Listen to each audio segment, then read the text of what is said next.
You see my man here? Uhuru. Uhuru, everyone. Welcome to this Sunday rally here at the beautiful Farber Hall in St. Louis, 4101 West Florissant. We're here from 3 to 5 o'clock, so if you're in the St. Louis area, you still have time to come by. And for those of you online, we thank you for participating and viewing on YouTube or Facebook. Today, we're going to have a discussion and focus on Martin Luther King. Today's theme is Live Like King, the struggle for democratic rights. As we know, tomorrow is a national holiday, whereas throughout the country and the world, African people celebrate the contributions of Dr. Martin Luther King, and in many cases take his life far beyond the concept of a dream. But I do want to put a little bit on our political education on our mind. I'm not going too deep yet because we'll get with that a little bit later. But when we talk about live like King, it's important to realize that King's life was a life, actually, like the chairman said yesterday at the appreciation, that was a great appreciation yesterday. He started his work as a volunteer, and that's a pretty impressive thing to say. And he went from one level, a lower state of organization, if you will, to a higher state of organization and political conscience thereof. So just in a general sense, when one talks about live like King, you take it outside of the realm of the I had a dream and look at the progression. And we can get a little bit more deep with that discussion as we go on with the program. Uhuru. Uhuru. Touch one. Touch all. Touch one. Touch all. One Africa. One nation. One nation. One Africa. Uhuru. So the Sunday rallies are brought to you by the International People's Democratic Uhuru Movement. It was formed in 1991 under the leadership of the African People's Socialist Party. For membership, donating, you can go to impedum.org. You can learn more about the 77-point platform of Impedum, and whereas you can get activated and join or just donate resources to the cause. So before we go further into the program, we're going to present the African Nation Fight Song. It will be highlighted on the screen. If everyone could please stand, and the lyrics will be on the screen. The African Nation Fight Song.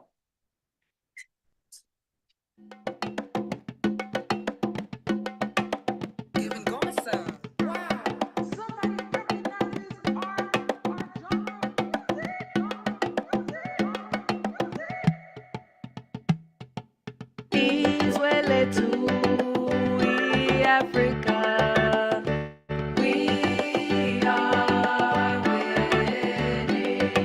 Shout Uhuru for our freedom. We are winning. We'll dance and sing songs when revolution's won. We are winning. Africa's best.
Lumumba's life won't be in vain. We are winning. Keep up the work in Marcus Garvey's name. We are winning. Independent and free is what we will be. We are winning. Africa will bask in our victory. We are winning. Long live the liberation of our African nation. Freedom to organization. Socialist world, our creation. 1 billion strong, yes, we are one. We are winning.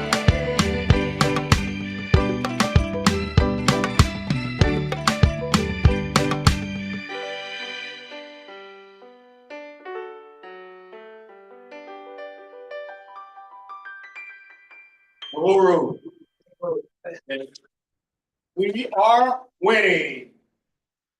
All right, touch one, That's all. touch one. That's all. All right, Uhuru.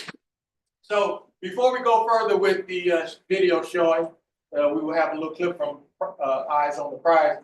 We're going to bring Conrad Westbrook up, who will deepen the political struggle and kick us off a little bit with some political education. Conrad Westbrook. Uhuru. Fist up. Fight back! Fist up. Fight back! Touch one. Touch all! Uhuru. Uhuru. Yeah.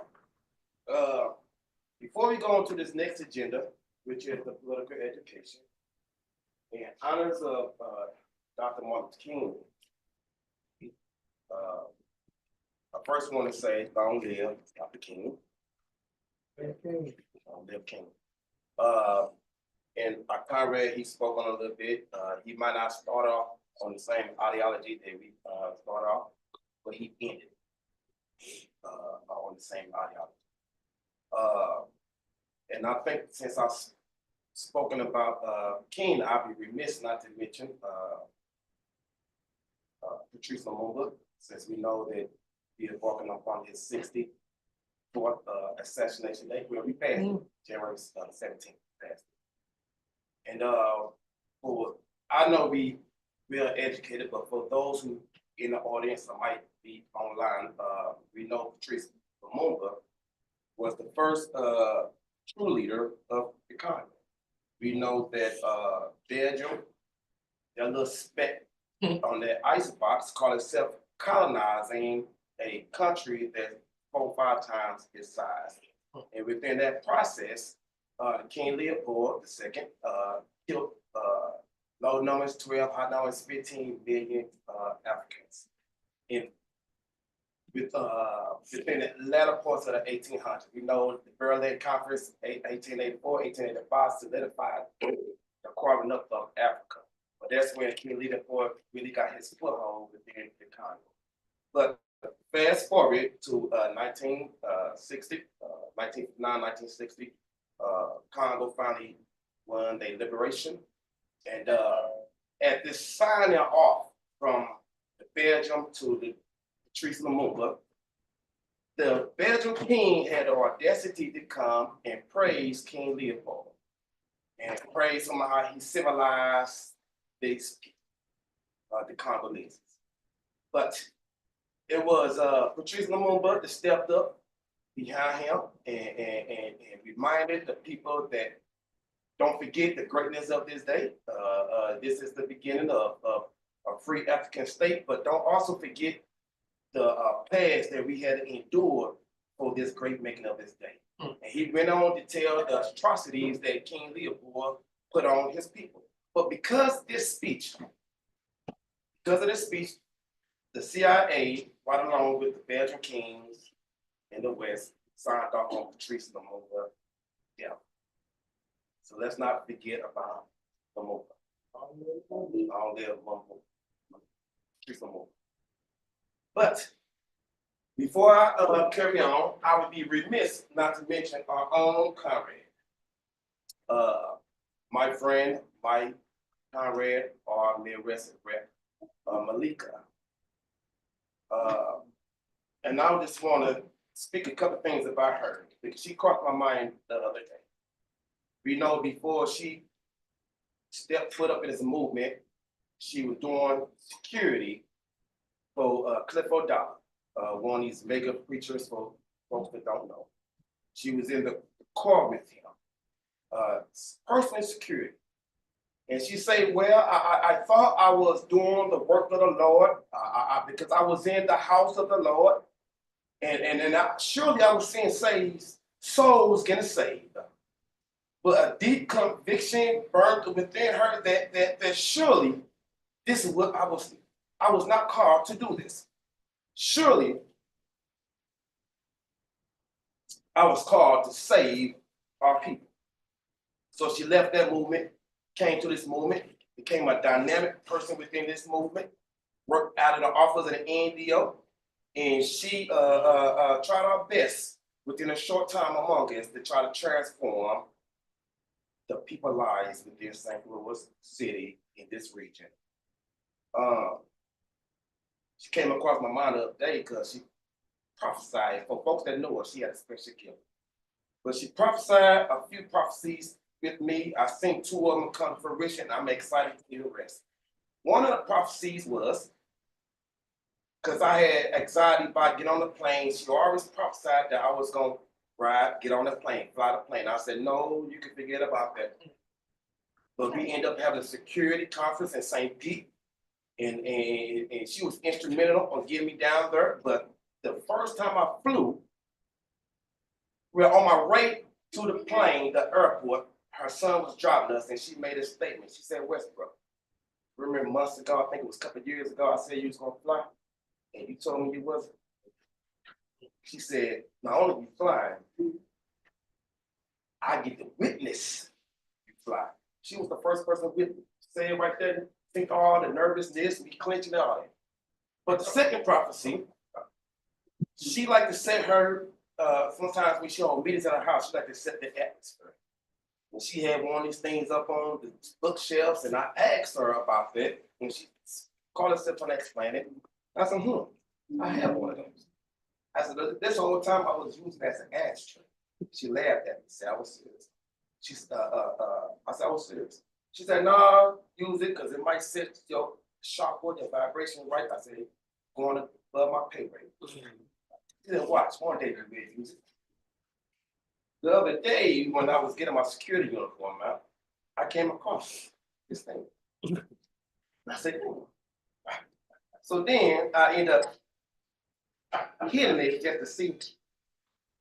But when I hit it, I thought of Malika, and I said, you know what? She did say I was going to use it. And I did. I said, you know what? It made me sit and think about the other prophecy. She spoke about a purging period within the movement before the FBI came attack. She said would be a purging period coming. She said, during this purging period, a lot of folks gonna fall to the wayside. And these is gonna be the people that was not meant to take the movement to the next level. She said, after this purging period, look around. Because the new faces that you will see, and the face that that's remained to be here, these will be the people that carry us. And guess what? FBI came, that period left us. Look around. I'm excited to see what 2025 has to offer. Because like I said, two other prophecies come true, and I'm ready for the West. So right now, in her remembrance, I want to I'm doing it wrong, Malika, forgive me. I want to say long live Malika, and I want to get a moment of silence for all three comrades. Right on.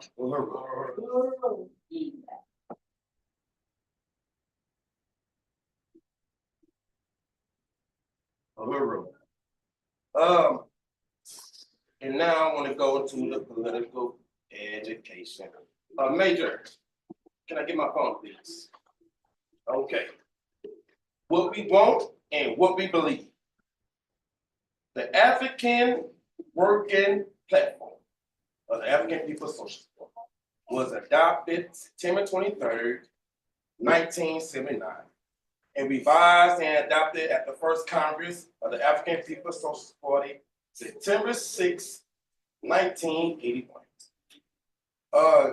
Last week we jumped to point two because we felt that point two spoke towards the theme of last week, but we're gonna do it in order. This week we're gonna address point one, and then next week we're gonna jump back on track, which is point three. Uhuru. We want peace, dignity, and the right to build a prosperous life through our own labor and our own interests.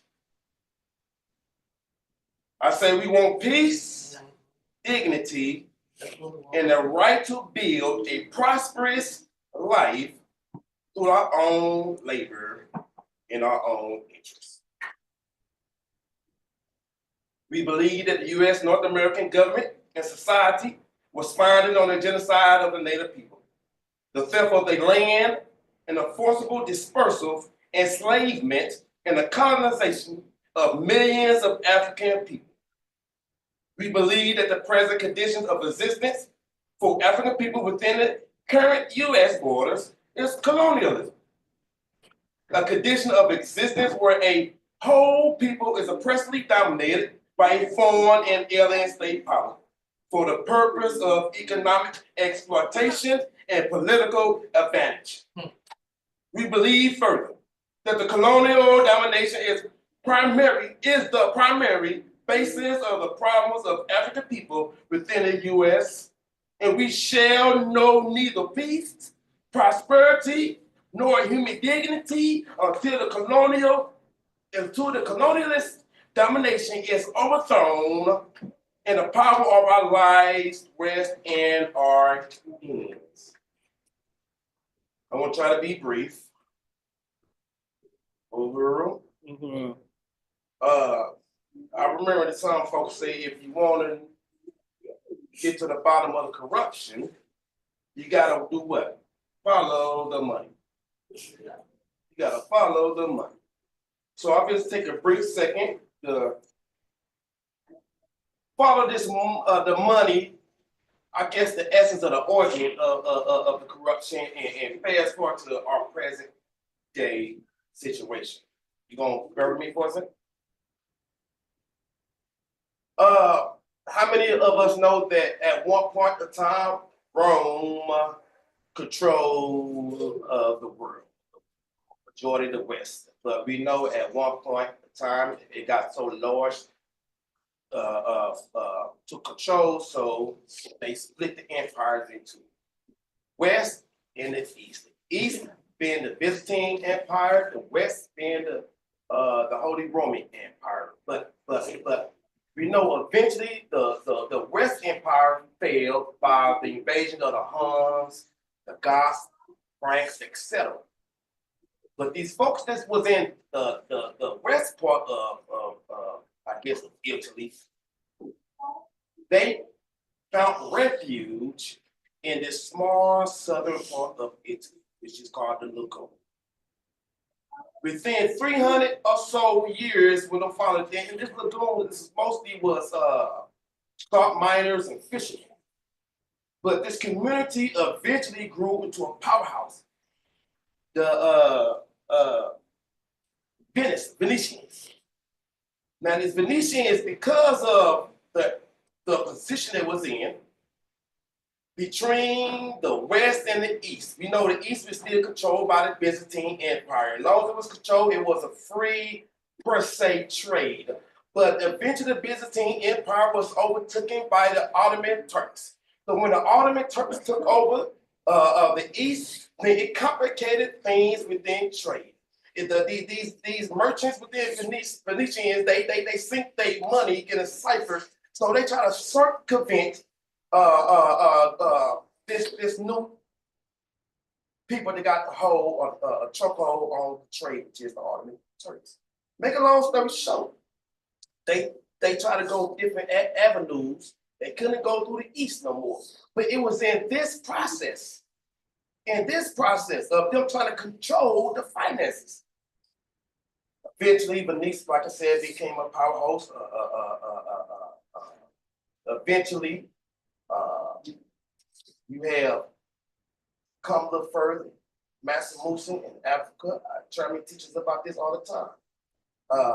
Put himself on the map when he traveled out of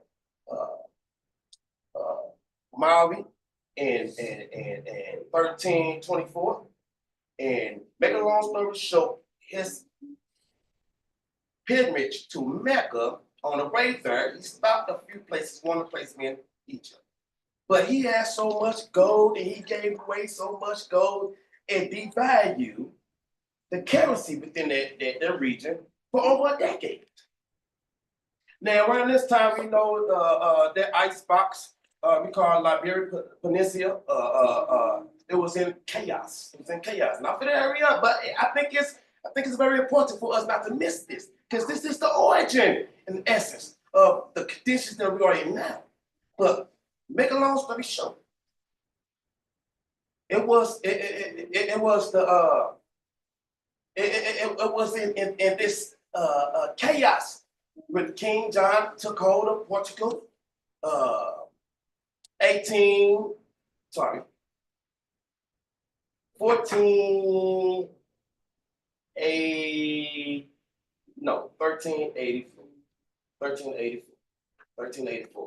Quote me on that, y'all.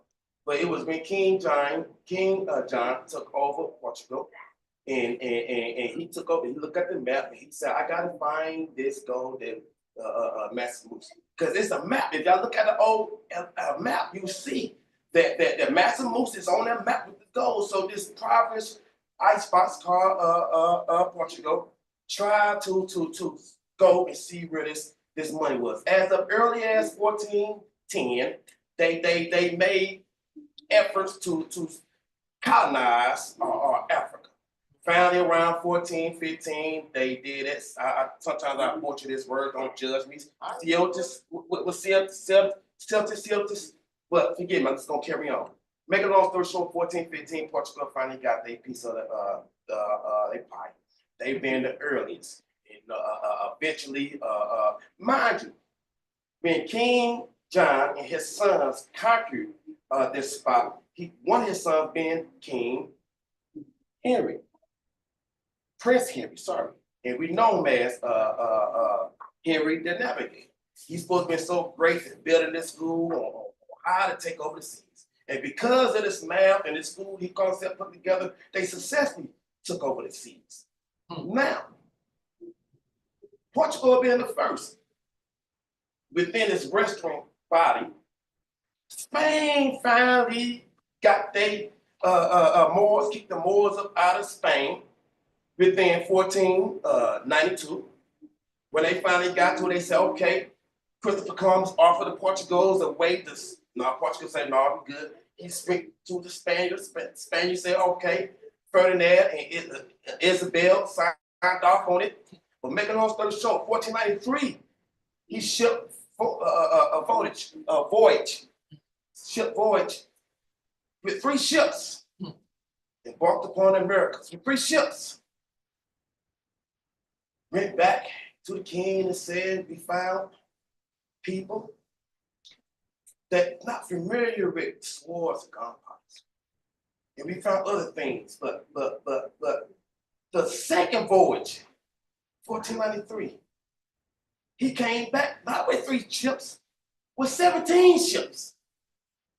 And they all conspired as we all included ships of colonialists, soldiers, priests, ammo, gun, and these big, massive dogs, Saint Bernards, to scare the natives. But make a long story short, all of this is the origin of a nation of people getting genocide and a nation of people getting forcefully Remove. This is the genocide. This is the origin. I don't want to carry on because I only got a few minutes to do this. So what I'm going to do is start attacking the main points. Now, we understand the African people have the right to live a good life through our own labor and our own interests. I just spoke about a few different centuries, at least 3 centuries, that our labor and our interests were not counted for our labor benefited someone else. Up until this day, we spoke about it briefly last week about colonialism. Our labor still benefit a group of folk. But African people say enough is enough. We say it's time for you to get your foot off our necks. African people have the right to have a good life through our own labor and our own interests.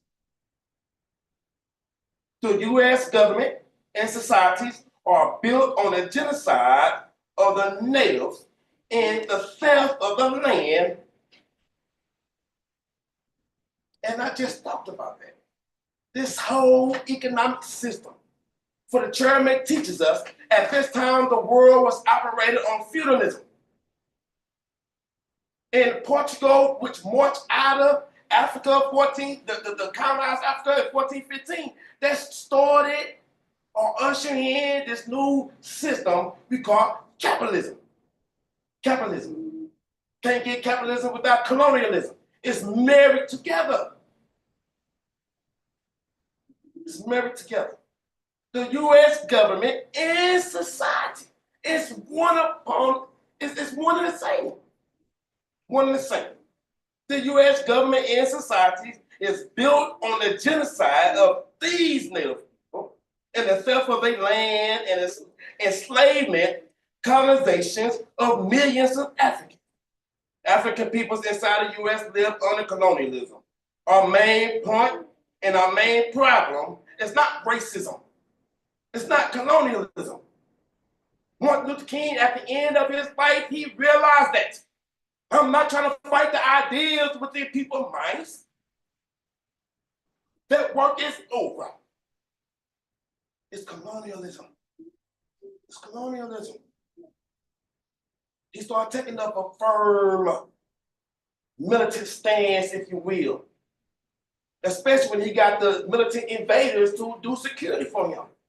And that led to his death, among many other things. But African people in the U.S. live under colonialism.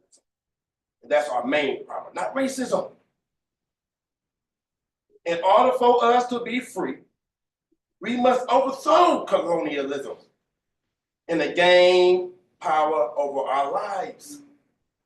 Because we know that we should have neither peace nor prosperity, nor human dignity, as long as this colonial domination is overthrown.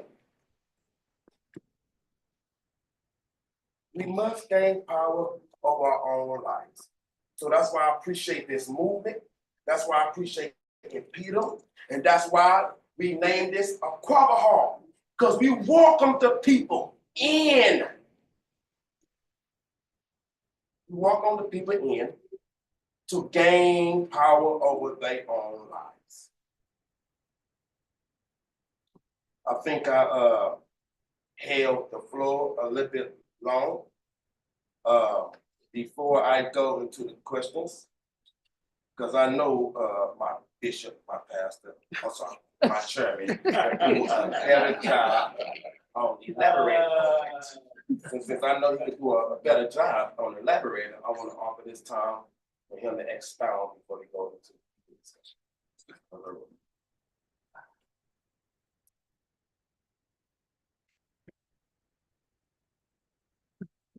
Uhuru. Thank you, Good Reverend Will. I really appreciate an opportunity to express appreciation for Westbrook. who, has just been here faithfully for a long period of time. And he reminded us of that when he talked about Comrade Sister Malika, who perhaps was the person most effective in terms of being a regional leader and trying to implement the regional strategy that we had developed some time ago. And that's the thing that in many ways, gave much opportunity for Comrade Westbrook to express who he is, and to try to take the program and the struggle of the African People's Socialist Party through communities here in St. Louis. So I just wanted to acknowledge that.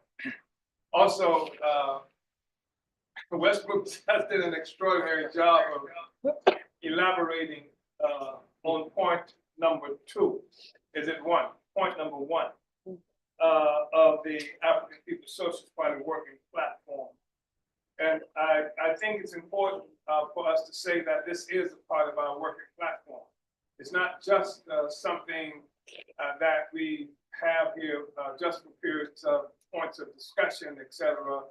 It's the politic that we are utilizing to win people to the African People's Socialist Party, to win members of the African People's Socialist Party and the Uhuru movement, and to win friends to the African People's Socialist Party and the Uhuru movement. Somebody should be able to read this any place in the world, and they have an understanding of who we are, what we stand for, and they can get a sense of what kind of relationship they can have with us based on what we say here. And throughout all of the points, the 14-point working platform. This is important. This is what helps to distinguish us as an organization, that we do have a set of beliefs that function as a framework for all of our activity. And anybody who can understand this, can talk about this, they are incipient leaders of this movement. We've sent 19-year-old young African woman through all over Europe. And her basic political education was this, 14 points. Every member of our organization should know the 14 points. If you can go any place in the world and express these points, then you not only talk about who it is we are, what it is we're fighting for, we talk about our oppressors. And you see there's nothing on here that talks about oppressing anybody else. Nothing on here that talks about oppressing anybody else.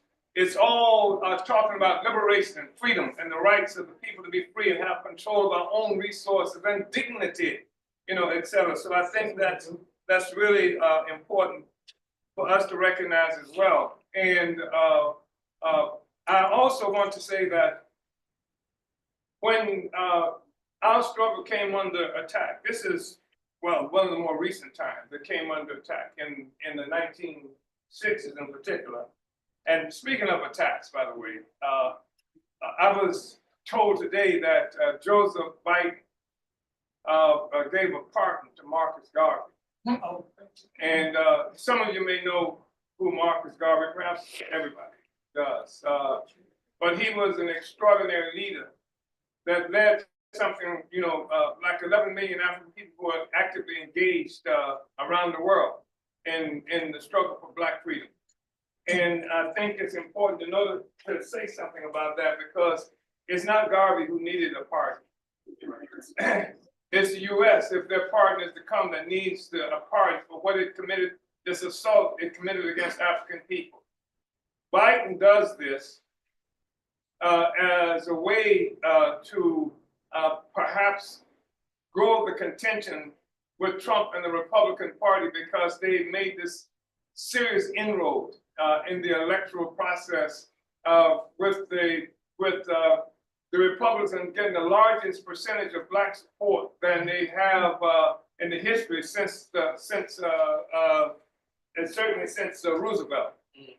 And so now, and they got this support not because Trump was so wonderful, but because Biden was so horrible. Because the Democratic Party and Kamala Harris so horrible. because they never came through with anything. They never even said they were going to do anything for black people. They just talked about how bad Trump was and how bad the Republican Party. And so Trump came and said, well, I'm not so bad. He said, you know, even as you see the Biden administration and Democratic Party killing all these colonized people there in Palestine, I'm going to offer you some jobs. I'm going to say something nice about you and to you. And that's the way it's going back and forth. Who says something nice about us at any given time? This way is good cop, bad cop that they play with African people all the time, because there seems to be no alternative either to the Democratic Party or the Republican Party. So if the Republican Party is bad, because remember, Africans initially following the form of end of slavery were Republicans, because Abraham Lincoln was a Republican. And so that's where most Africans were. That's when you saw Africans who actually were in government and their institutions and things like that. In fact, one of the most important schools in St. Petersburg, Florida, is named for an African who at one juncture was the head of the Florida's Department of Education, Jonathan Gibbs. So this kind of stuff happened on the Republicans. And then they made a deal, Republicans and the Democrats, to double cross black people, the agreement that they made, and they unleashed the Ku Klux Klan on us. And so sometimes after that, we went with the Democratic Party. So anyway, they're still contesting for who can most effectively expropriate the value of the property, the dignity, whatever it is that they can get from African people, who can do it most effectively. And so Africans, many, I think, 10%? The Republicans got 10% of the African vote with Trump this time, and I think 40% of what they call the Latino vote went to Trump. And that's because there appears not to be an alternative. But a point I would make is that this thing about how can Biden, on the one hand, claim to be pardoning Trump, who was attacked for the very same reason the African People's Socialist Party was just attacked under Biden's administration. How false is that? And somebody raised the point in the meeting I was in today about what does it mean if Biden, even with this bogus thing that he has just done to pardon Garvey, what does it mean that Obama didn't do it when he was asked to do it too? You see, so, you know, all of that's in the mix, and we have to deal with it. But I'm just saying that this 14-point working platform is what informs us. It informs our practice, and somebody who understands this understands most of the world. If you've got the 14 points, you can go any place in the world and articulate the interests of African and other colonized peoples exception. And having said that, this is part of what makes us a community of African internationalists, which is extremely important. Because with the attack on this movement that happened in the 1960s, that killed Malcolm, killed King, killed Lumumba, overthrew Nkrumah, killed Che Guevara, destroyed the revolutionary movement of the 1960s. And we, the African People's Socialist Party, was the entity, the organization that said we're going to complete the Black Revolution that was begun and led by the people who I just mentioned.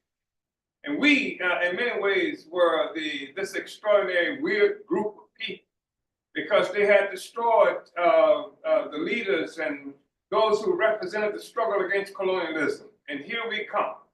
And it took a while. But it is significant that Biden finds himself in a position, in a situation of trying to win favor by saying he's going to pardon Garvey in the wake of the successful struggles of the Garveyites of the 21st century. And there is a distinct and direct relationship to that as well. Because he could have said something wonderful about Booker T. Washington.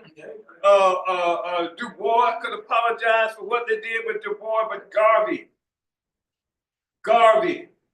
because Garvey lives in this movement that they've tried to crush, and that's what they tried to do on July 29th, 2022. I want us to, I would really appreciate it if there is some time. I know I gobbled up a lot of time just now. But I would like for us to be able to discuss the point.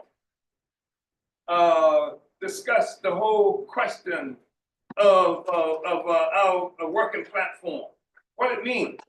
And this is what we take out into the world. This is where we go and we knock on doors. The doors that Westbrook, when he was doing these, what do you call it, on the stoop? Study on the stoop with the people in the community. That's what they were talking about right there. That's the heart of the revolutionary movement. It's in these communities. That's what the whole thing stands on, that platform, and that's why it was so important. And also, Comrade Gregory, I know we don't have the time to do much discussion about it, but Gregory raised the issue last time we were here, sort of, you know, while we were eating, about what model is there for what it is that we stand for and trying to do in terms of economic development. And of course, Garvey is the obvious answer to that question. Garvey did it, and Garvey was attacked because of it. I can't show you too many other models. I can show you models of people trying to do economic development work, because Black people have to do economic development work. We have to, because that's the status of our situation in the world is based primarily on the fact that they took away from us the ability to feed, clothe, and house ourselves. So that we said a long time ago that politics is concentrated economics. And if you don't see a politic that does the kinds of things that we're talking about, because it does not represent the economics of African people, African liberation, anti-colonialism requires for us to be able to feed, clothe, and house ourselves. Struggle we're involved in that makes us a threat and a danger is not because we're shipping guns and doing a whole bunch of other stuff like that they would like for us to be doing. It's because we undermine the whole colonial project by negating the ability of the colonizer to control our capacity to feed, clothe, and house ourselves. That's why Palestinians are being killed today. Their intent to feed, clothe, and house themselves. And a problem with that is that the whole social system rests upon this foundation. I said a social system. I'm not talking about the Democratic Party. I'm talking about a social system, all the parties. As a Green Party, they're all the parties. And much of what calls itself the left, and I'm not picking on the Green Party, I'm just talking about the significance of a political economy. A social economy, it's a social thing. It's not just some individual thing. People say, well, they did it because Trump is going to get some money from Russia. Trump may get some money from Russia, but we're talking about a social problem, a social contradiction. And Trump functions within a social existence. It's not just his existence alone. And that's one of the problems we've had with what calls itself the left, because it's threatened by the struggle against colonialism, because everything it gets for itself requires the control of African and oppressed peoples around the world. Anyway, Reverend,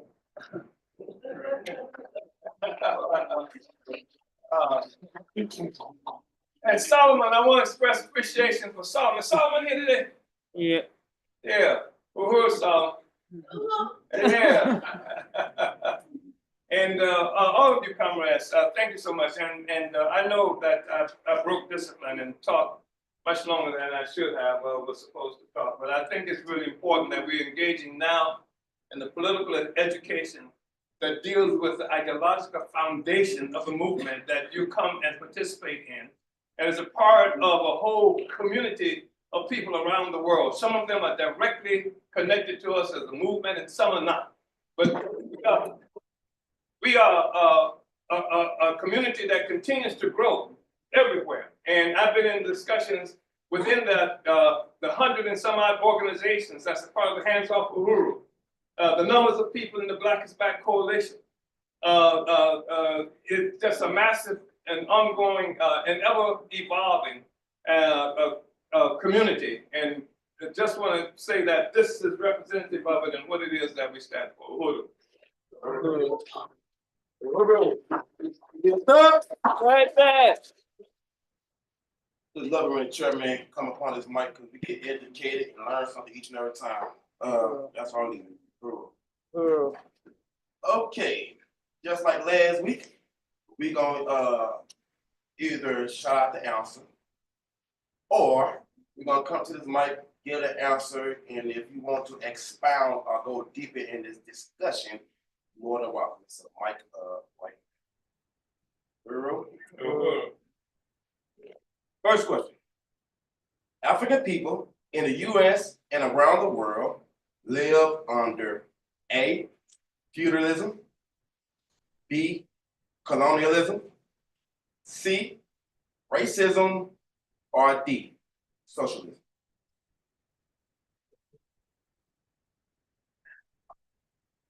I mean, I heard the answer already, but I don't think I want to. So I'm gonna give you another chance, okay? Even though I don't want you to say because conspiracy. African people in the U.S. and around the world live under what? A, feudalism. B, colonialism. C, racism. Or D, socialism. Well, since Who y'all, said that? I heard educated, somebody. I'm gonna give it to our comrade that gave the answer twice, and if he chooses to pass it off, that's on. But it ain't no conspiracy. We didn't conspire together. Right on.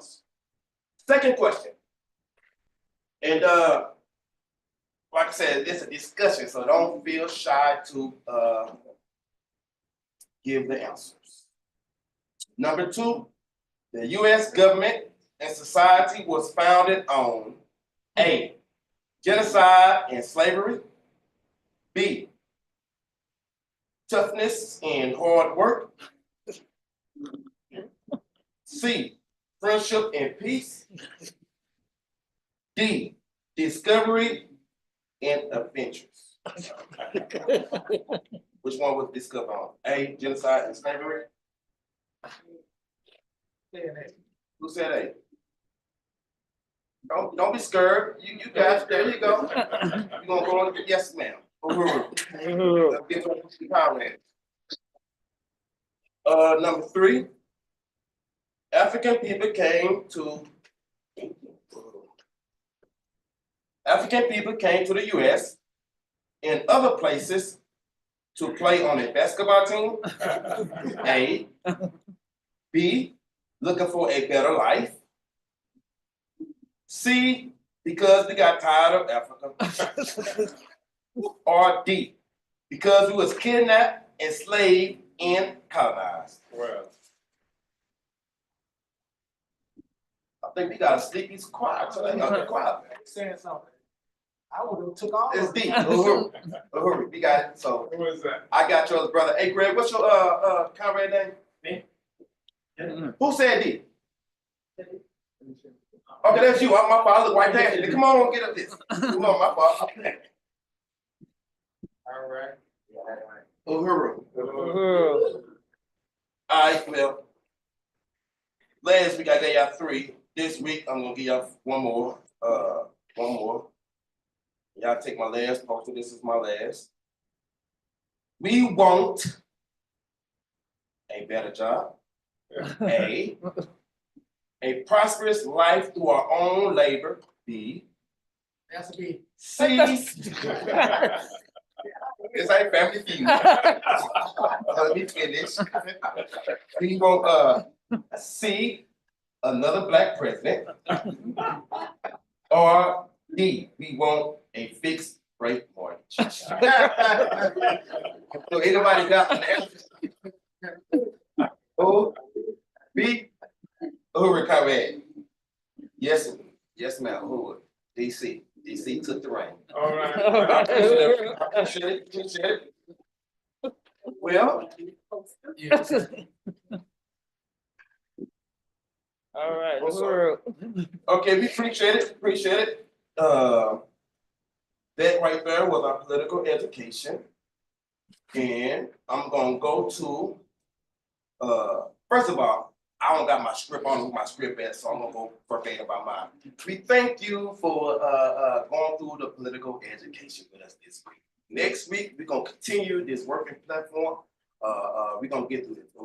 But now, am I introducing you on the clip? Last way, do the clip. Well, we having a good rally, a movie time, and it's dealing with Martin Luther King on the Our Eyes on the Prize. This is a film that was from 65 to 68. It deals with those few years in his life. And we just gonna take a brief indulgence within this and honoring Martin Luther King on his birthday. Then after that, we're gonna have discussion. Uhuru. Mister.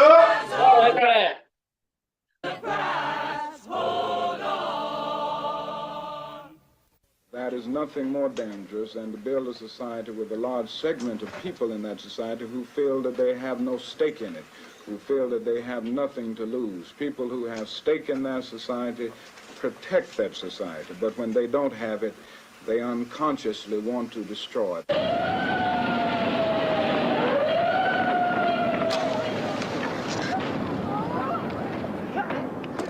August 1965.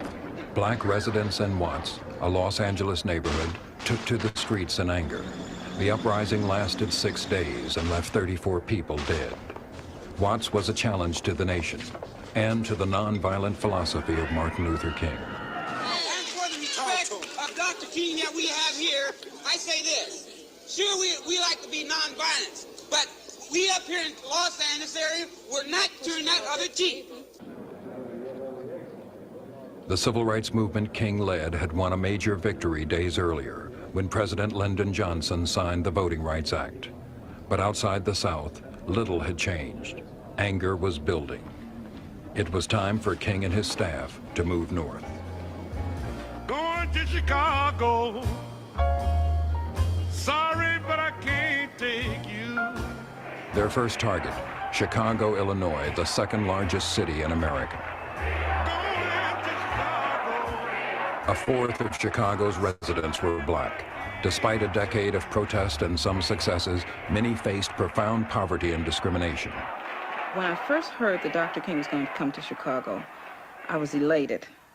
I said, oh my gosh, Chicago's going to get involved in all of this. You know, Dr. King has got a powerful following, a powerful message, and he's going to bring it to Chicago to help with the movement here. He sure need it. When we went to Chicago, we were trying to see would nonviolence work in the North and what elements of nonviolence would work. Voter registration, marches and direct action. Could we end slums and create good housing? Could we create jobs and educational opportunities? A successful campaign in Chicago might provide a model for combating problems throughout the North.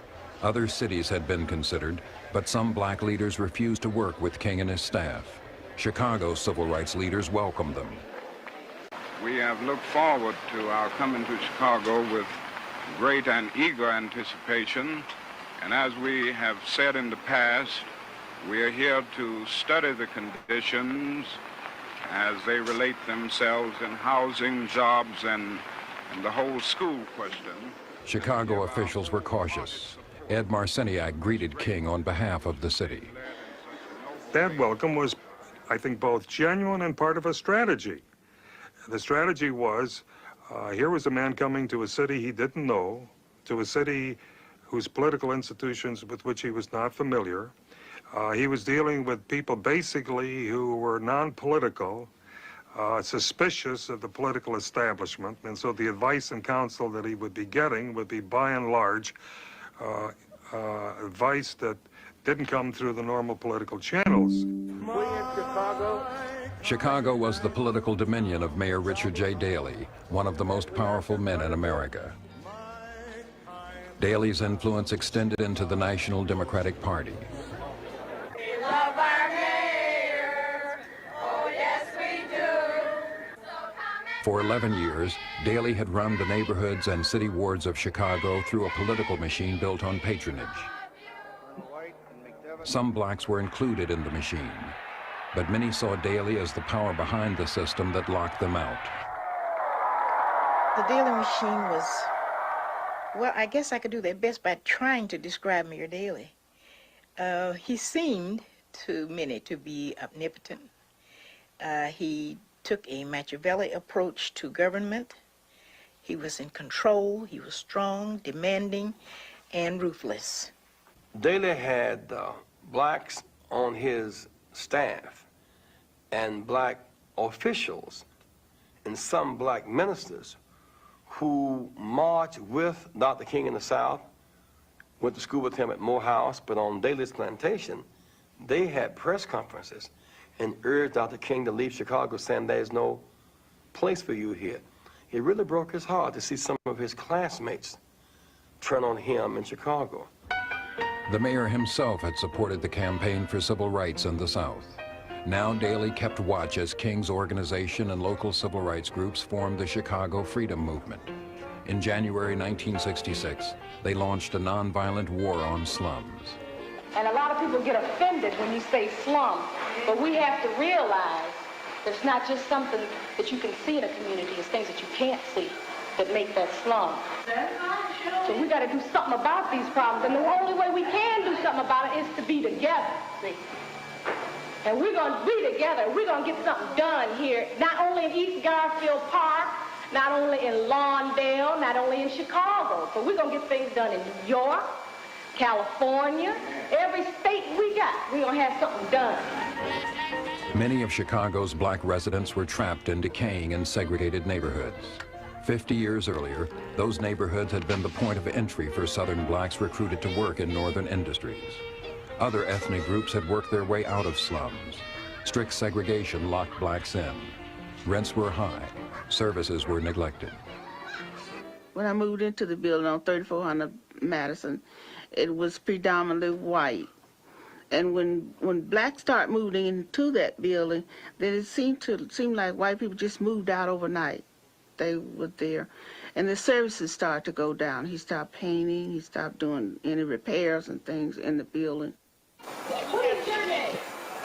What's your name? My name is Mrs. Williams. All right, let's get that down. Yeah, see, we're trying to get some meetings together with the people in this building so we can deal with upstream some of the problems around here. Well, just a minute, let me come down. All right, you come on down. Work for Dr. Martin Luther King. So I sort of made myself an organizer. I started talking with the tenants that were in the building about holding their rent. So I got only about 7 of them to say that they would work with me at that particular time. The others I felt that wanted to work with me but were afraid because they were on fixed incomes, particularly public assistance, and they were afraid that the landlord would get their checks cut off. Opposition to the mayor could be costly.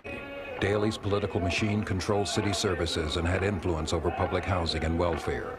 The mayor used that power against the Chicago Freedom Movement. He owned that system, Richard J. Daley did. And I remember the inspectors were going from door to door to those of us that were participating with Martin Luther King. And they came to my house. But, you know, people were harassed at that level, inspectors, for violations that they couldn't fix. So when you got a violation, who did you have to go to? You had to go to one of Daley's men to fix the code, or else, you know, you were fined. When King actually came to town, Daley received him politely, and then every time Dr. King or the movement would raise an issue, Daley would institute some kind of response or program to show that the movement wasn't needed and that the city was on top of the problem. This was particularly true if it had to do with city services. If Dr. King would go to, as he did to the West Side, and help to shovel out the filth in an apartment in a very dirty, rundown section of town, by the next day, the garbage trucks would arrive and the place would be all cleaned up. And it is true in the minds of the people and the press, it became hard to see Daley as some kind of enemy because he would always respond.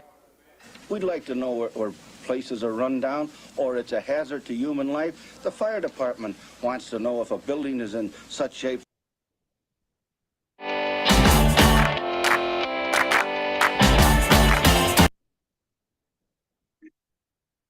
Worship prayer.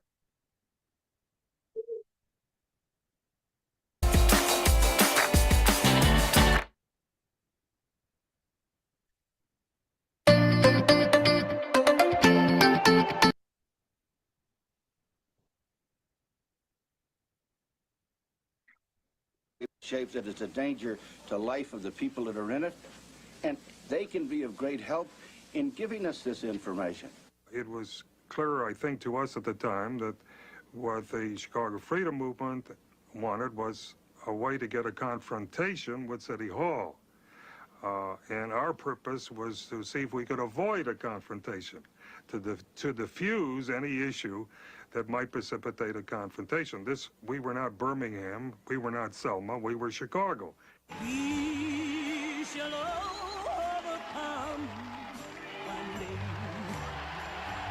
We shall King had chosen Chicago as the proving ground for a nonviolent campaign in the North. But 6 months had gone by and there were no victories in sight. On July 10, 1966, the Freedom Movement held a rally at Soldier Field. Some were questioning the strategy of nonviolence. King argued in its defense. We assemble here today to march to City Hall to demand redress of our legitimate grievances. I want every one of you here to march with us today. By the thousands, we will march out in a few minutes to make our great witness. I'm still convinced there's nothing more powerful to dramatize and expose the social evil than the tramp of marching feet. have peace, Lord, Lord, one day. Yeah, If in our heart. In sweltering heat, 5,000 marched with King to City Hall. He taped a list of demands to the door, calling for city action to end discrimination. The following day, movement leaders met with the mayor. The talks reached an impasse. Well, I asked for their answer to the solution to many of these questions, and they had no solution. They had the recitation of the problem, but I said, well, how do you eliminate the slum and blight overnight? What would you men do that we haven't done in Chicago? No specific commitments were made. We requested, for instance, a police or a civilian review board. And that again, no commitment was made. In the housing area, no commitments were made. And for this reason, we will have to move right on with our program, our action program, to dramatize these issues and to bring it squarely before not only the attention but the conscience of the Chicago community.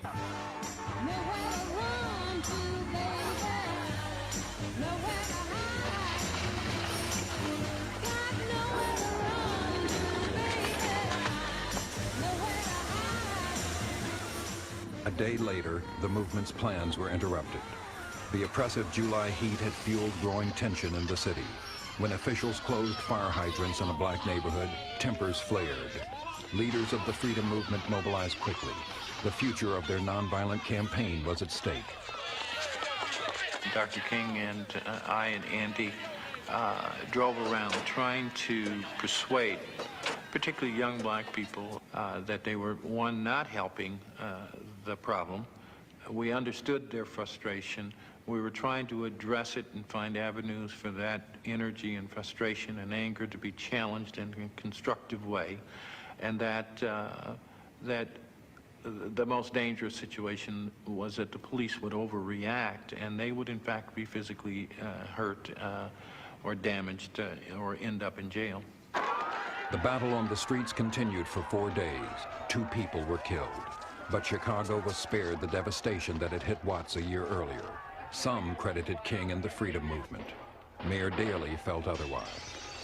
the mayor did feel that there was no need for outsiders to stir up the troops in Chicago. And therefore, I think his natural inclination was to say, well, we have never had these things before. Now they're happening.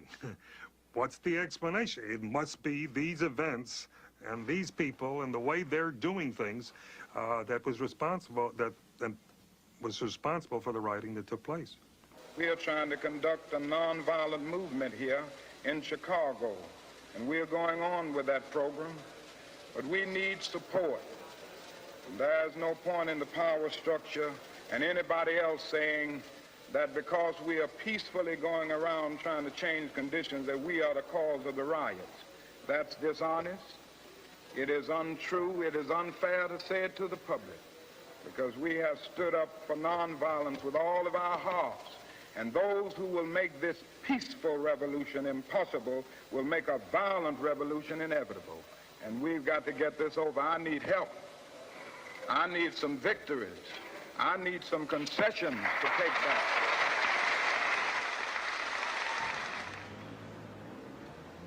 Within days, leaders of the freedom movement shifted focus. They took their protest out of the slums that contained blacks and into the white neighborhoods that excluded them. There were patterns of segregation and discrimination, clear patterns. For example, there were no signs that said blacks cannot live here, but it was white only. And it was obvious, the white only. And there were reasons why it was white, not because blacks chose not to live in those communities. It's because they were systematically denied, primarily by the real estate agent.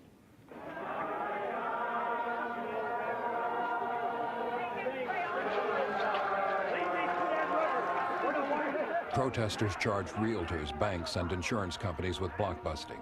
White neighborhoods were targeted, homeowners were pressured to sell low and flee, and homes were resold to blacks at a premium. Within months, areas were changed from all white to all black, and city and financial services decreased. The white people didn't make money, the black people didn't make money, the real estates make money, and they do it because of that. They can move the blacks into middle-class white neighborhoods, they can move the whites out of middle-class neighborhoods into the suburbs. They make the money, we don't make anything, but they propagate the idea that because blacks move into white neighborhoods, your house values are going to go down.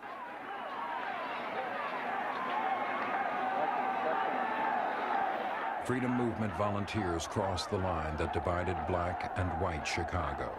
They began marching into all white neighborhoods.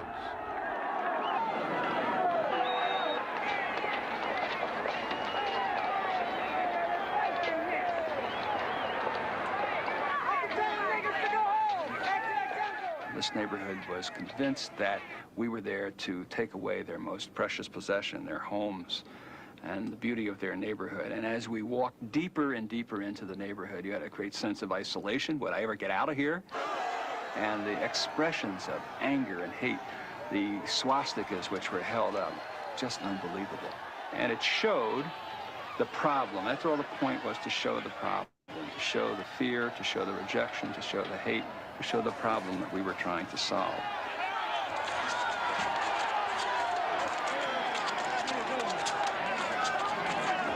And it was said that you could not expose segregation in the North because it was subtle. The fact is, it was everything except subtle. It was dynamic, it was real, blatant, ugly, violent. So I was hit 3 times. Were any of your other people hit? I don't know. How many of your people were arrested? I don't know.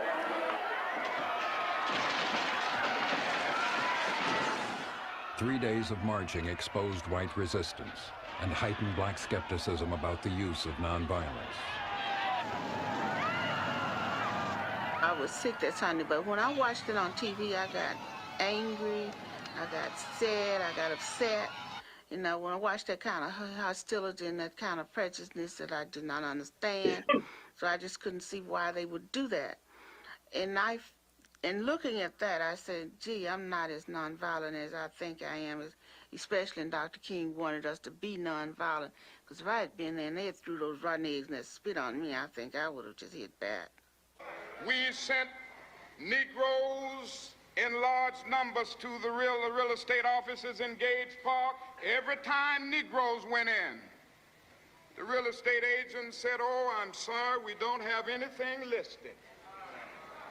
Now you can find something somewhere else, and it was always back in the ghetto, but they didn't have anything.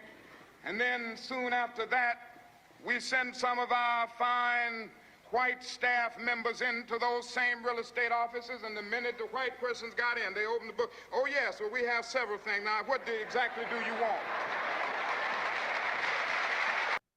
As I'm in the midst of applying for residency right now, wish me luck, Grammarly has again been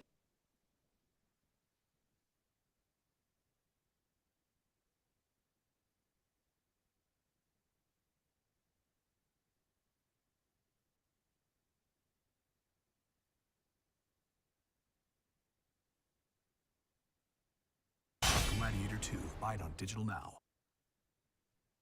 Whether you're already working in healthcare or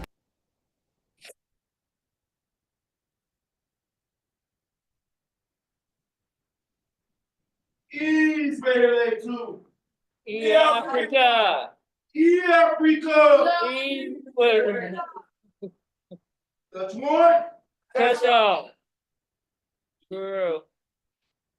find your purpose at GCU. Visit gcu.edu/absn.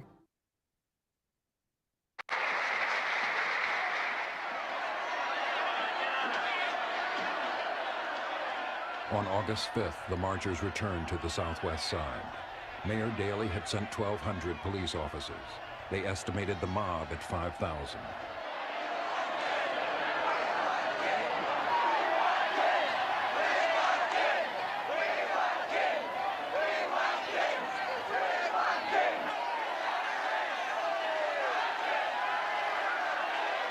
Now, in the South, we face mobs, but in the South, it would be a couple of hundred, or even 50 or 75. The violence in the South always came from a rabble element. But these were women and children and husbands and wives coming out of their homes, becoming a mob. And in some ways, it was far more frightening. There was just a rain of rocks and cherry bombs. So you didn't know what it was. Then Martin Luther King was struck on the head, and I remember the reaction everybody had. They all, surged forward, and the march was stopped. Everybody says, "Halt, wait," and I remember Jesse Jackson running in because he was right near Martin Luther King, and they held Martin Luther King's head down because we knew he would be the target for any kind of, personal attack. And we tried to regroup ourselves. I remember the tension that people had, and we felt completely surrounded. The marchers remained nonviolent, but many were angry. Dr. King was only trying to say to America, trying to say to Gage Park, we are human beings. I am a citizen of this city. I'm a black American. I have a right to move wherever I want to move if I have the money to move it. What was wrong with that? And I think that's what it was all about. It was that I dare one part of this society to say that you can't move wherever you want to move. I think that was the anger that was in us. There's a possibility that we might get arrested. Acting on his own, Jesse Jackson announced the march into Cicero, a white suburb known for racial hostility. His challenge caught both city officials and movement leaders off guard. Is any one individual, or any one leader, any one group of leaders worth the perpetuation of the historical deprivation of Negro people? That's the question that we have to deal with. And I have counted up the cost. My life, Bever's life, even Dr. King's life, over and against a generation and the continuation of a kind of sin that's going to internally disrupt this country and possibly this world. I've counted the cost. I'm going to Cicero. You don't know what Cicero meant to people in Chicago. You don't go under the viaduct, honey, because if you do, you may not get back. Cicero was on the other side of the viaduct. And you didn't walk through Cicero alone. You didn't let your car break down in Cicero and get out to change your tire. 15,000 blacks worked in Cicero. None lived there. a lot of good ones here that work here, but still we don't want to mix with them to live with them. Why? You work with them? You But I don't want to live with them. Why? Because I moved out of a neighborhood that was colored. I had to move. Everybody that lives with the colored has to move. Why? Because you're not safe walking the streets at night. You cannot leave the house. Negroes have a right to move in under the Constitution. The only thing is, what kind of a Negro? The Cicero community has been a very hostile community to blacks for years, ever since I could remember. And I looked.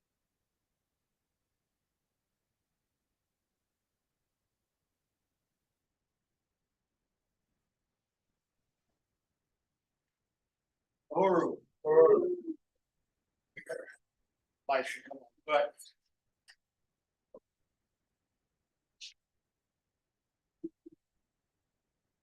yeah, we're going to have some questions and answers, and a little bit discussion, and hopefully that piqued some people's interest, and we're going to come back to that. But next on the program, we're going to have a call for membership simultaneously and a call for resources. So today we have a resource goal of $100, modest goal that we think that we can raise, and we're also going to have the call for membership and look at the various levels of membership for joining the International People's Democratic Uhuru Movement. And you'll be able to see like the levels of membership on the board. But also you can go to, especially those who are online, and if you are here in person, if you need to, you can go to the Cash App. That's the Cash App, $Impedum, or you can go to impedum.org/donate. Either way, we'll be able to take your payment and process it that way.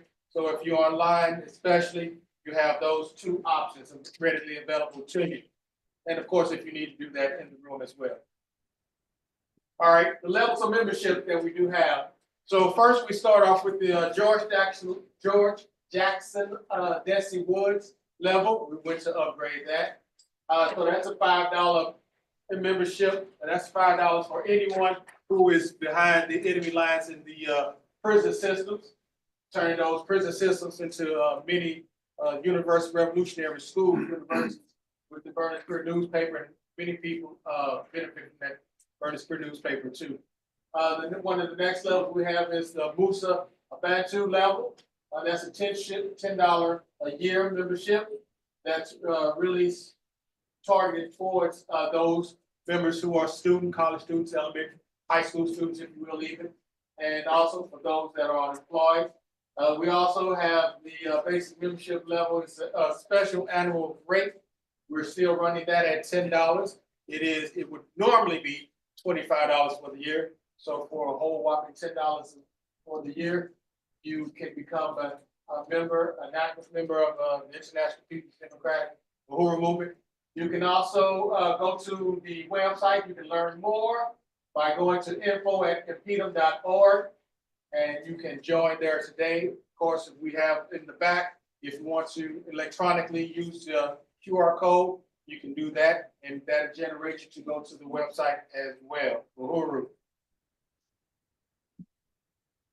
So already in the audience, even those online, and we will go to the discussion too. How many members of the International People's Democratic Uhuru Movement do we have in the room right now? Okay, just about. I think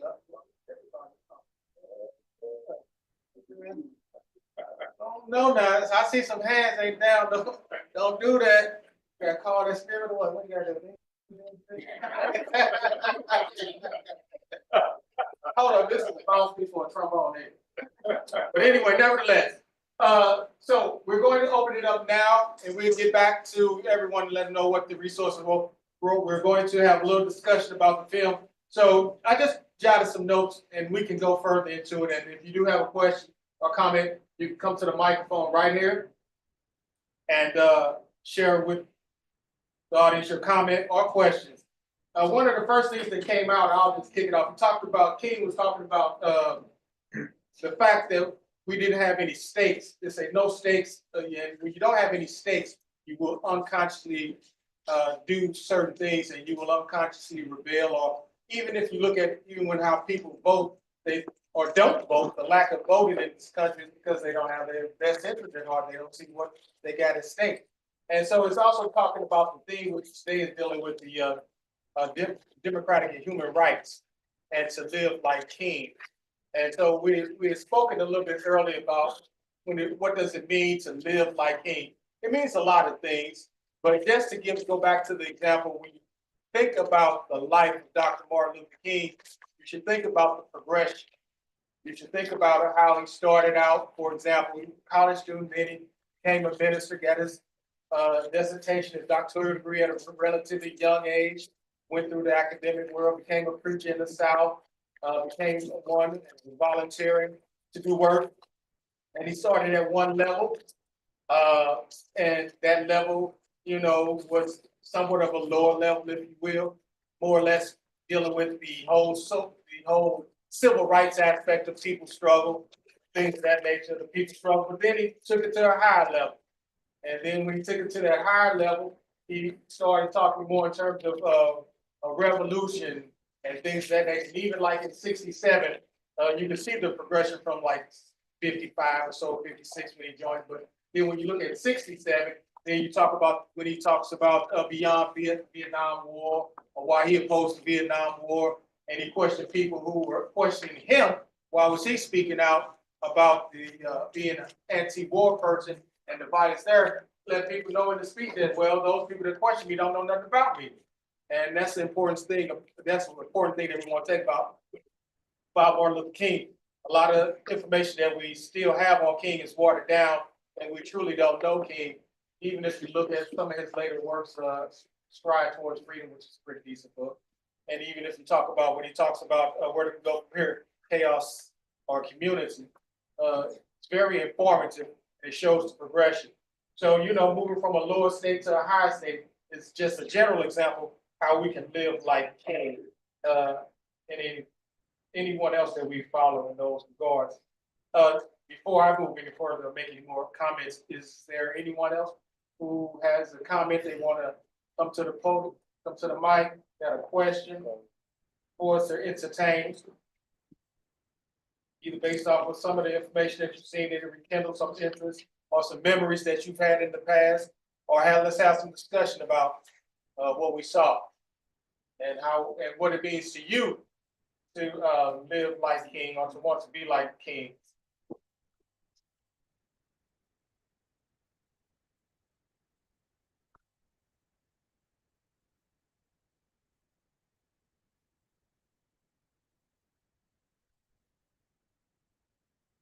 Anybody? Jeremy? I hope we can have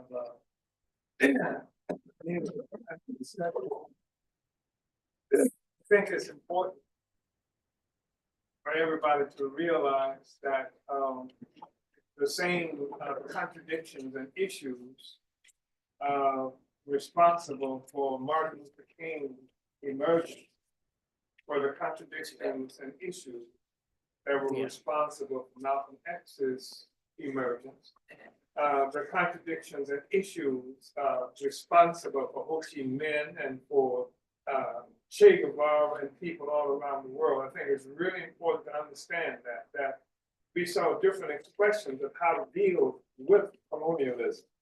And but that's what was being fought. And someone once said, you can't judge a movement by its own consciousness. King defined what he was fighting for a particular way, and so did Malcolm X, and so did movements that were created by them. But you can't judge a movement by what it thinks of itself, any more than you can judge somebody you know about what that person thinks of themselves. So you know what the basis of that movement is. You know what the actual material conditions that put this into place, what they are. That's how you can come to understand what they're about. So you can't judge it by what they think of themselves. Judge it by the conditions, real material conditions in the world. And that's true whether Malik is prophesizing or not. Malika, she was prophesizing because she understood some things about the material conditions in the world. But that's what we need to understand. I just want to say that. And hopefully we can have some discussion with, Uhuru.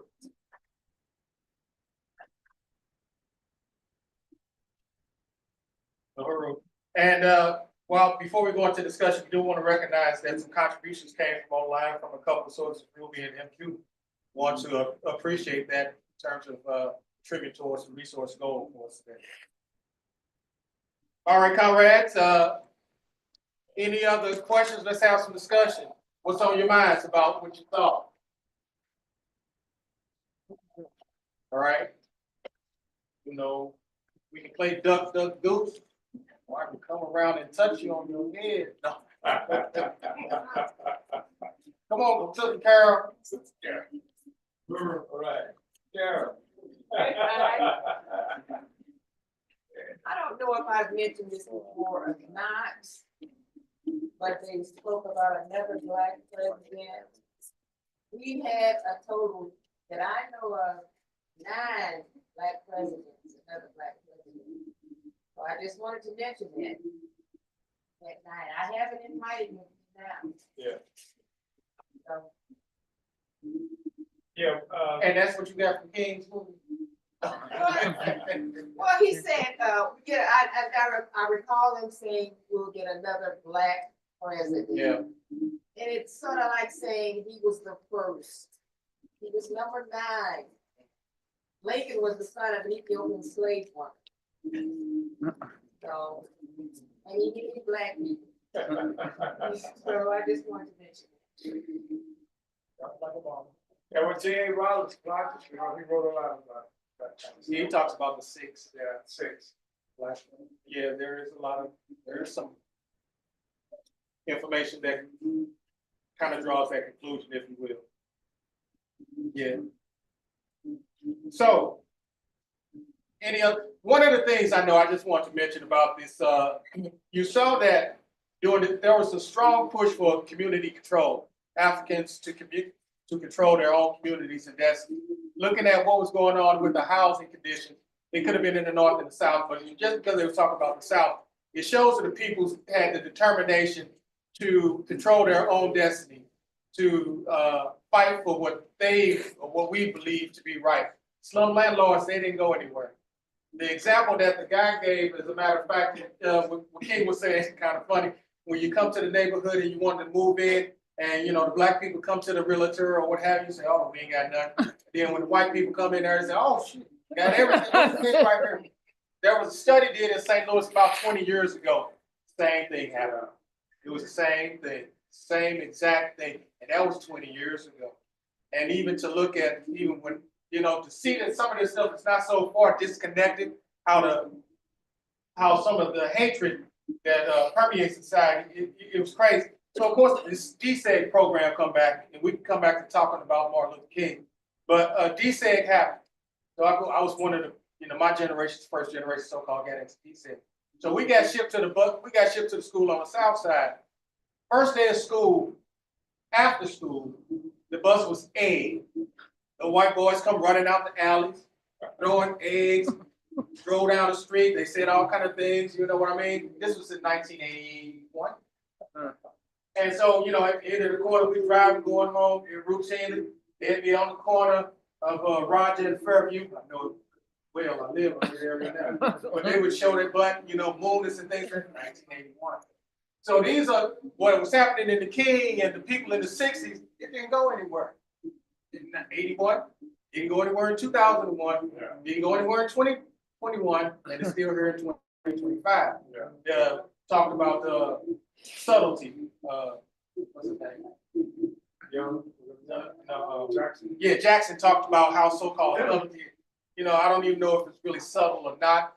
I mean, I know it's there. We know that the colonial contradiction is there, and it hits us each and every day. As soon as we wake up, as soon as we go to sleep, try to take a nap, it don't matter. It's hitting us everywhere. But that's why it's important to be with the movement, the Uhuru movement, because the work that is done here is to really negate and push that back and to bring us up out of the despair. As we know, we talk about how beautiful this building is now, and it says welcome.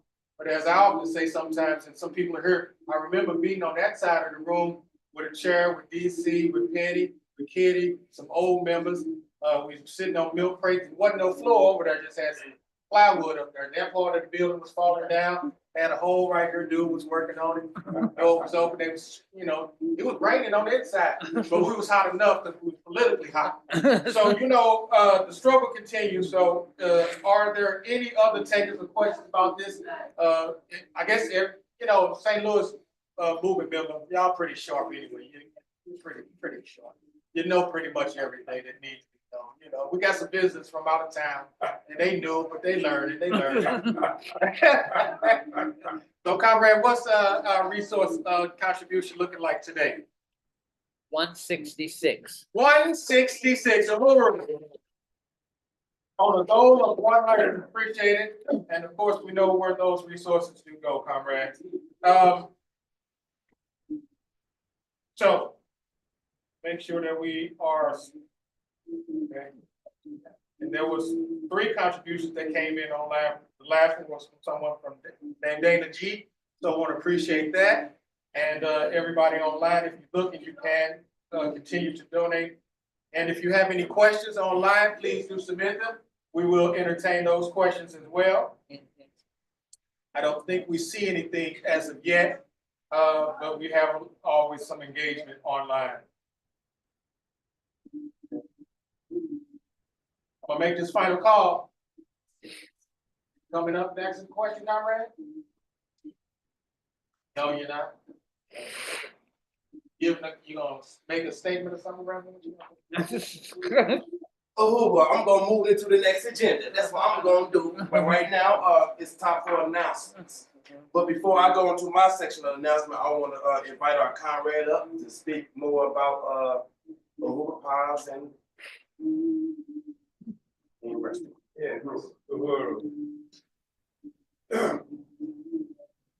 Right, Uhuru, everybody. Uhuru. We have been in a long fight with the city, and we're gonna keep on keeping on. So just right there, you know, so the African People's Education and Defense Fund is working to win the appeal to get the permit to open up a rural bakery and cafe. We are meeting with an attorney this week, and you are the most important force, people, winning the appeal. So we want to know who lives in College Hill. Please raise your hand. You live in College Hill. But also too, you know, we want to make sure that everybody shares their voice at the appeal hearing. So does anyone here know anyone in College here who can come and speak out, speak in support of Rural Bakery Cafe? That's going to be February 12th at 1:30 p.m. for the appeal hearing. And it's going to be on Zoom, as you can see on the slide. And the thing is, we need to raise $3,000 to pay for the attorney, and we're also looking for donations for this campaign because we have to get this bakery cafe open. We can't let it sit, you know, not used, not working, not functioning any longer. So this is what we're trying to do, is to get resources raised and get more and more support. And on that note, next slide, please. We're gonna have a most significant community meeting that's gonna be happening this coming Tuesday, January 21st at 6 p.m. right here at Plummer Hall. And just to say, most significant, it's an understatement. It's a very, very significant community meeting that's coming up. So again, we want to bring everybody out to come and be a part of this because it's not just about a rural bakery cafe, but it's also about all the Black businesses here on the north side that have not gotten the resources necessary to be able to have a thriving business, but it also is a denial of economic development here on the north side.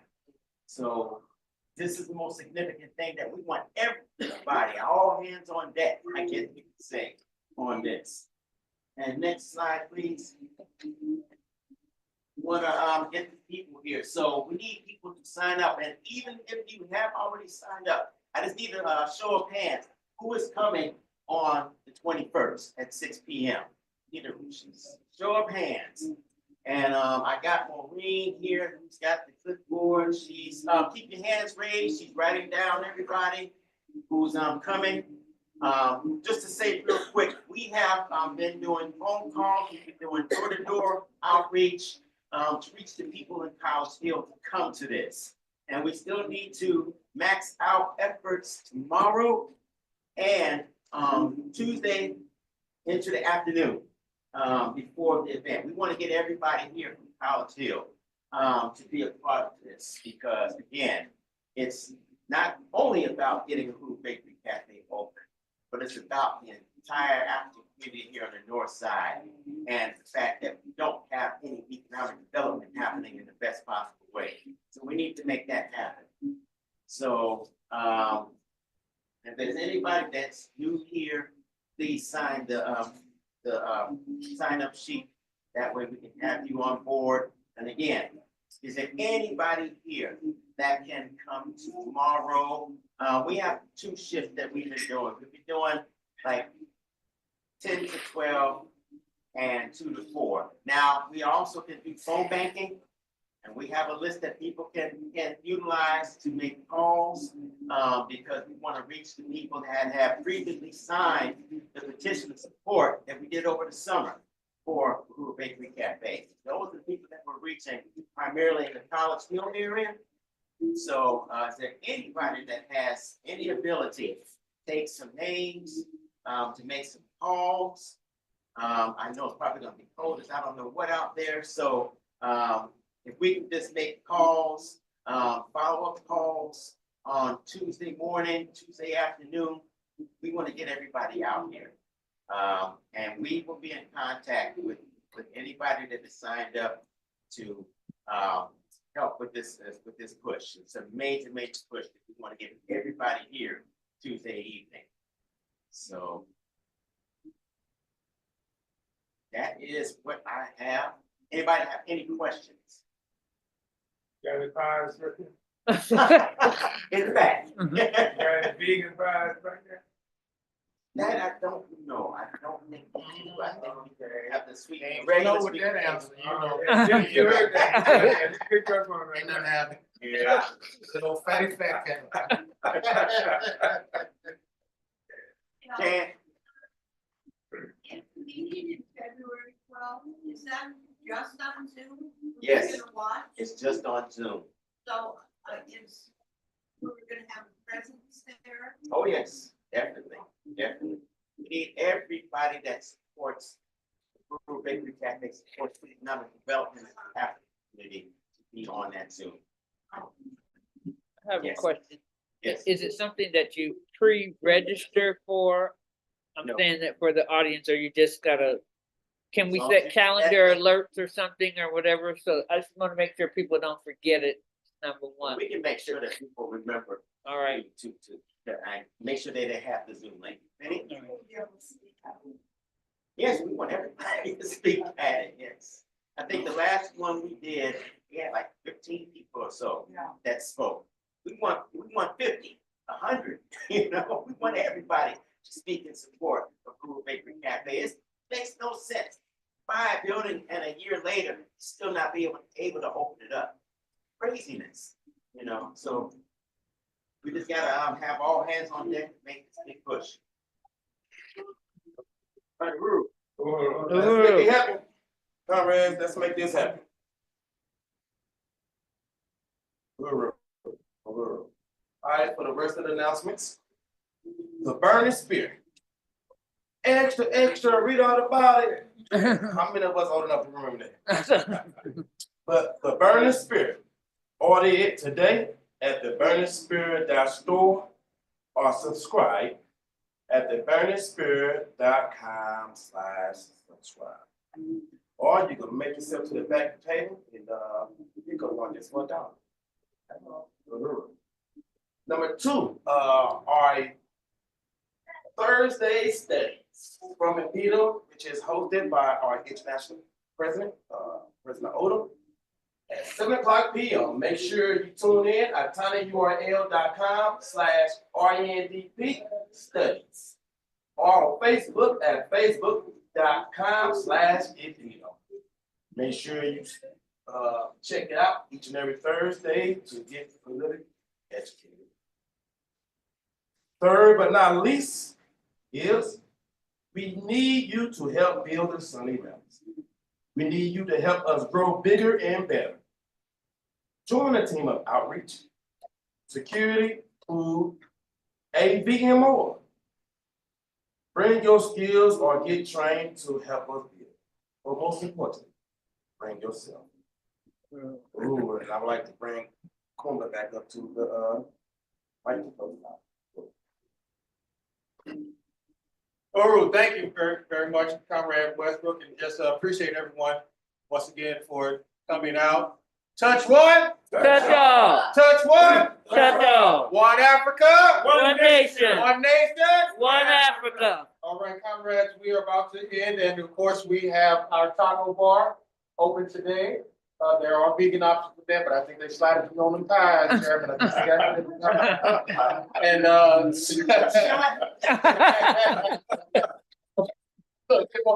can't support the people. I'm just playing. So next week, and once again, if you are interested in building the Sunday rallies, you can do phone bank work. You can call people, you can contact me, you can see myself or maybe Comrade King. And also if you want to bring some, participate with the camera move, you can see Comrade Sophia back there, Sophia, and she can help you determine how you'll get it here and whatever it's on the video. Comrade Chairman. Yeah, I just want to say in relationship to that, in terms of, people helping to build a meeting, one of the very important things that we are involved in doing right now is building the African presence organizationally here in St. Louis. That's one of the reasons we have such appreciation, for everybody here, but to see, like Sister Carol, and by the way, one of the first things Sister Carol ever asked me about was Martin Luther King. I don't know if you remember that the first time you said something at this meeting. And Comrade Westbrook and you, Kumba, the role that you play. And here, I've heard you talking about pulling together, like the actual organization, here in St. Louis, which is an extremely important kind of thing to happen. Sophia, my man Solomon, who's on the case all the time, and Gregory. I mean, we just have tremendous appreciation to all of you, comrades, coming together. We're going to build the African presence here on the ground. And we will make sure that as part of that process, that these meetings continue to grow and be what it is they need. I know there are some people who are not here now, but you know who they are, and we're including them in this process as well. So just wanted to appreciate the meeting, Comrade Kuumba, and your stalwart leadership all the time. And I appreciate the fact that you keep digging, at my man here about them vegan pies. Thank you so much, Uhuru. Uhuru. So we won't be here next week. So generally we are here weekly, but next week we won't be here. Yeah. So 4101 West Florissant Avenue. It's on the corner of West Florissant and Alice. We are 63115. So we will call you. We'll let you know your phone banking. So we won't be here next week, but the week after, be expecting to get in touch with. And those who know and come regularly, you're already into the know. So I want to appreciate everybody coming.